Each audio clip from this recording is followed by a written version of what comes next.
என்னம்மா பண்ண போறீங்க? என்ன கத்திரிக்காய் குழம்பு வைக்க போகிறேம்மா. ஏற்கனவே எல்லாரும் வைக்கிறது தானே, இதில் என்ன வித்தியாசம்? இல்லை, இது வேறு மாதிரி. சில பேர் அப்படியே வைப்பாங்க, நான் வேறு மாதிரி வைக்கிறேன், நீங்கள் பாருங்கள். சொல்லுங்க. கத்திரிக்காய் 1/4 கிலோ. அதை எப்படி நறுக்கணும்? நறுக்கணும், 4 பிளந்து வச்சுக்கிறணும். காம்பை வந்து முனியில் துருண்டு தான் நறுக்கணும். குட்டியாக இருக்கணும் கத்திரிக்காய். குட்டியாக கையெடு. கத்திரிக்காய்.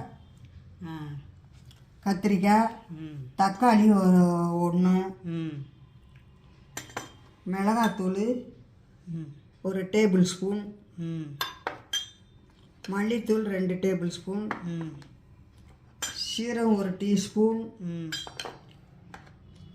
சோம்பு 1 டீஸ்பூன். வெங்காயம் வந்து இது தாளிக்க, ம் இது வந்து வதக்கிறதுக்கு. ம் தேங்காய் வந்து கொஞ்சம், எத்தனை போடணும்? ஒரு 1/2 கப்பு இருக்கும் பூ. ம் அந்த பூவை அரைச்சிட்டு உங்களுக்கு காமிக்கிறேன் ஊற்றும் போது. ம் மஞ்சத்தூள், எலுமிச்சங்காய் அளவு புளி. புளி. ஓகே, அதை கரைச்சி வச்சுருக்கு. ஆமாம்.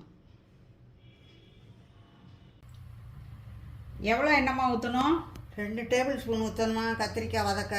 நல்லா மிதங்கணும் கத்திரிக்காய். ஆமாம். எண்ணெய் நல்லெண்ணெய் தானே? ஆமாம். போதுமா? இன்னும் கொஞ்சம் ஊற்று. எண்ணெய் கத்திரிக்காய் குழம்புக்கு நல்லெண்ணெய் தான்மா யூஸ் பண்ணணும். நல்லெண்ணெய் தான் இப்போ ஊற்றிருக்கேன். எண்ணெய் காஞ்சதும் கத்திரிக்காய் போடாமா? ஆமாம். கத்திரிக்காயை போடுறீங்க. ஆமாம்.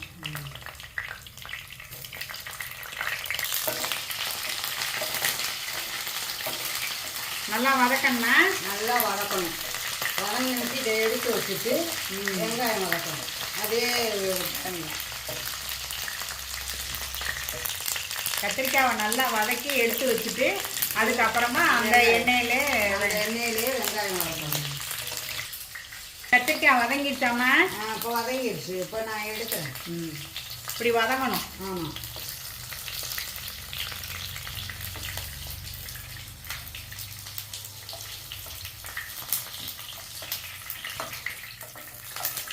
அதெல்லாம் எடுத்தாச்சு.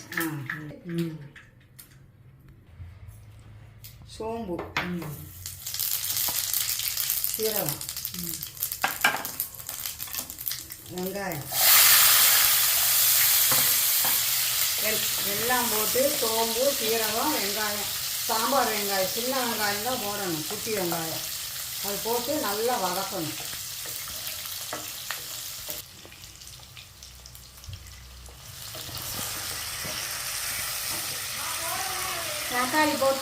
தக்காளியும் போட்டு வதக்கணுமா. வதக்கி எல்லாமே சேர்ந்து அரைக்கணும். மிக்சியில் போட்டு அரைக்கணும்.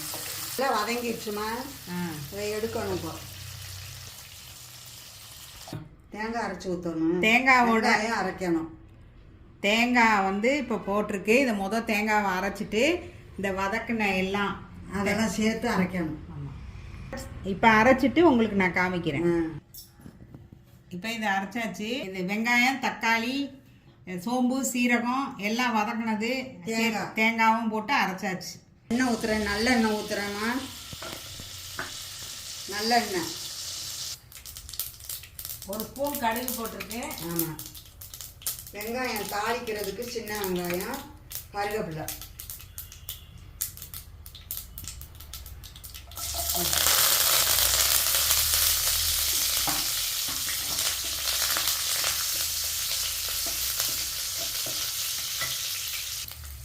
ஒரு டம்ளர் தண்ணி ஊற்றிக்கிறோம்.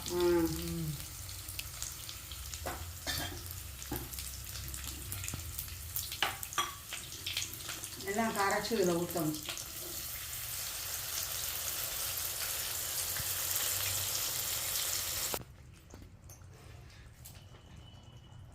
ஒரு 1/2 டீஸ்பூன் மஞ்சத்தூள்,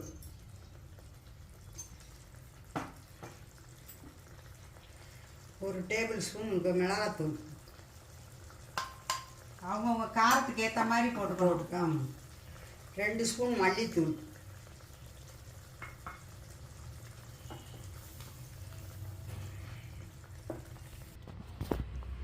கத்திரிக்காய் இப்போ போடுறேன் பாருங்கள். என்ன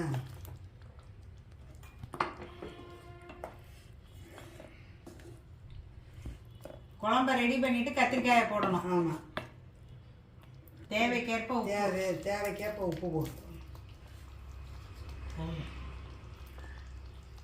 நான் சொல்கிறேன். நல்லா ஒரு கொதி வந்து கத்திரிக்காய் கொஞ்சம் வெந்தோடனே புளியை ஊற்றணும்.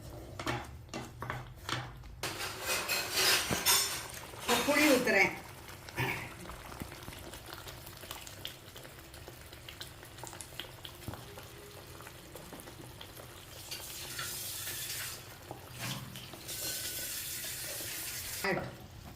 சிம்மில் வச்சு காயம். புளி ஊற்றிட்டு செக் பண்ணிக்கணுமா? ஆமாம் ஆமாம், செக் பண்ணிட்டு வேணுங்கிற அளவு புளி ஊற்றணும்.